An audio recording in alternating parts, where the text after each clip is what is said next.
ઉમરગાંવ તાલુકાના અંદાજે 233 જેટલા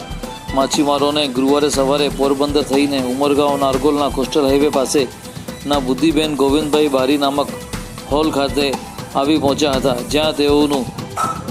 તાલુકા મામલતદાર રમેશભાઈ, અગ્રણી ઉદ્યોગપતિ ઈશ્વર બારી, નારગોલના જયેશ બારી, મરોલીના રાજેશ કેની, વેસ્તાભાઈ વગેરેની ઉપસ્થિતિમાં મેડિકલ ટીમ દ્વારા તબીબી પરીક્ષણ કરી જરૂરી માર્ગદર્શન આપી તેઓના વતનના ઘરે બસ દ્વારા પહોંચાડતા તાલુકાના કાંઠા વિસ્તારમાં ખુશીના વાતાવરણ જોવા મળ્યું હતું.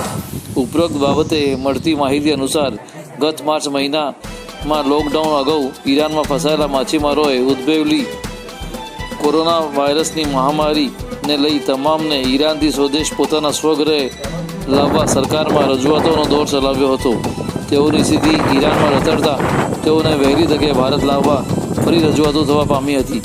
પરંતુ દેશમાં પણ કોરોના મહામારી ઊભી થતાં સંપૂર્ણ દેશમાં તબક્કાવાર લોકડાઉન જાહેર થતાં હવાઈ સેવાની સાથે વાહન વ્યવહાર થંભી જતાં ભારતીય માછીમારોને ઈરાનથી ભારત લાવવામાં મુશ્કેલી ઊભી થવા પામી હતી.